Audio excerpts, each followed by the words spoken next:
Bonjour tout le monde, dans cette première vidéo consacrée sur les figures de style, on va d'abord s'interroger sur qu'est-ce qu'une figure de style.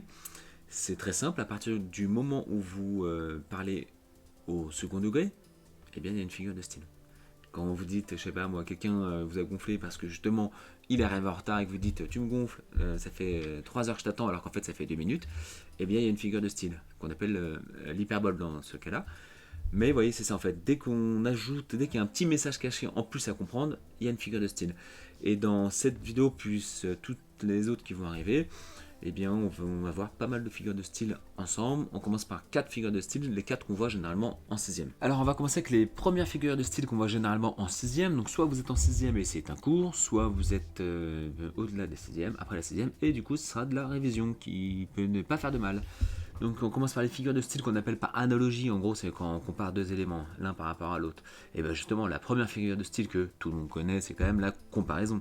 On rapproche deux éléments avec un outil de comparaison. Les outils généralement c'est comme, ainsi que, semblable à, ressemble à, tel que, ainsi que, etc. Un petit exemple, il roule comme un escargot. On a comparé le fait de rouler, donc lui, la personne, il est comparé à quoi? Il est comparé à un escargot, donc à un comparant qu'on appelle l'escargot. Qui est comparé? C'est il est comparé à quoi? Donc ce qu'on appelle le comparant, un escargot. Ça c'est pour la comparaison. Qui vient généralement avec la métaphore. Cette fois-ci on rapproche deux éléments mais sans outil de comparaison, on fait directement la comparaison. Les élèves se mettent en rang d'oignons. Et bien vous voyez, on ne dit pas ils sont comme des oignons rangés les uns à côté des autres. On ne dit pas comme. On établit directement une comparaison. Donc le comparé, ce sont les élèves. Le comparant, on les a comparés à quoi? À des rangs d'oignons. Vous voyez un petit dessin qui illustre cette petite figure de style. Donc comparaison, sans rapprocher deux éléments sans outil de comparaison. La personnification, ça ressemble un peu à la métaphore. Sauf qu'on compare toujours à un être humain. C'est-à-dire qu'on va attribuer des traits humains à des choses, à des animaux, aussi à des notions d'ailleurs. Le chat mit son plus beau costume.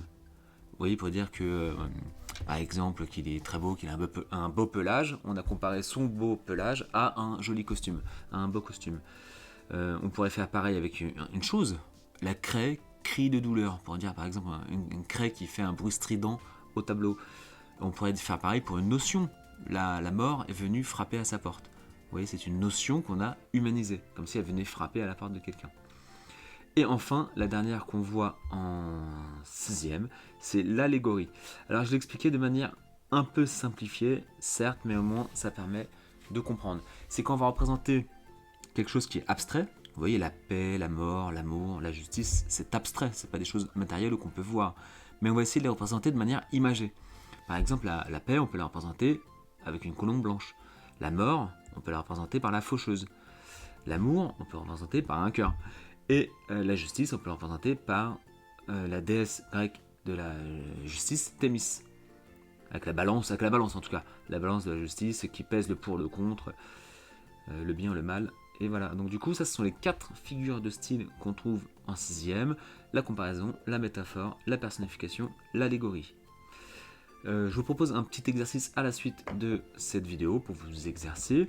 N'oubliez pas de vous abonner si vous souhaitez vous perfectionner, si vous souhaitez approfondir vos cours de français ou même revoir certains éléments, sauter de notions passées en français, collège ou lycée.